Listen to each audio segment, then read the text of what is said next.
UNL's 2013 Guide to Weed Management has been released. We asked Lowell Sandell to describe the new features of this year's edition, which totals 286 pages of research results and recommendations.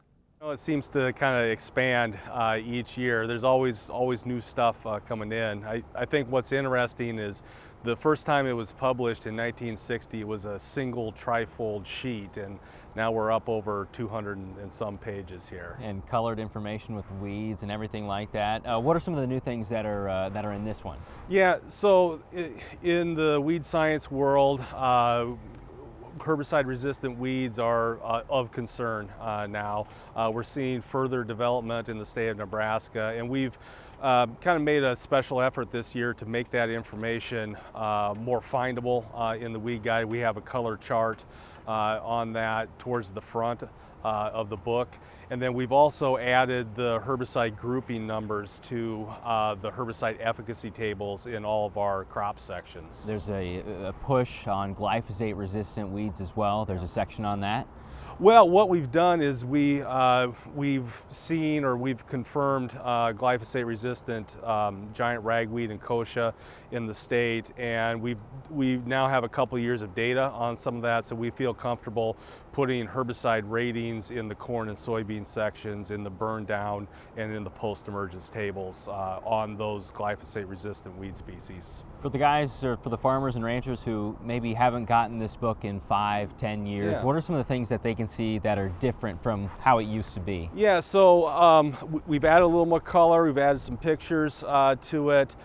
Somebody that hasn't purchased it in a number of years may like the fact that we've added some fungicide or disease management information and some entomology and insecticide information to the guide. So it's a little broader than just weeds. Overall, what's the goal for this? How do you hope that farmers and ranchers can use this or can get through the entire season with it?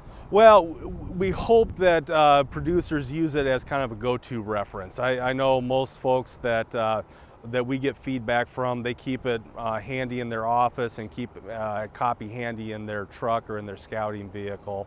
And the goal of it is to provide solid research-based recommendations to the producers of Nebraska. And there's a science to it. I mean, you break down the cost by acre for a lot of these chemicals as well, yes? Yeah, you know, that's some folks really like that feature in there. We do put in the comment section a suggested retail price or what it would cost per acre if folks wanted to know that information. Some folks appreciate that. It's sort of a whole story thing too. I mean, it's not just the pesticides, it's also a little bit about safety as well. I was mentioning to you before, you can kind of see which parts of the body get the most contact or have the most I guess danger from pesticides themselves. Yeah, the size of the book, it's really nice to put that detail of information in it. It's kind of a hit and miss, or not hit and miss, but a positive and a negative thing too, because it does get pretty big, but it really does have a lot of information, not only on herbicides, but on safety and biology information on weeds as well. While we have you here, it's a dry off season for the most part. We're still in the midst of a drought. You know, from a weed perspective, as you start to look at the 2013 planting season, is there anything that you're keeping an eye on or anything that you think could crop up as we approach planting? Well, like we talked about earlier in the interview, herbicide-resistant weeds, and in particular glyphosate-resistant weeds, we're starting to see more of that popping up, and producers doing or putting an emphasis back on good principles of weed management, controlling plants when they're small, using multiple modes of action, and starting that crop off weed-free is going to go a long ways in helping to prevent or manage resistant weed species in 2013.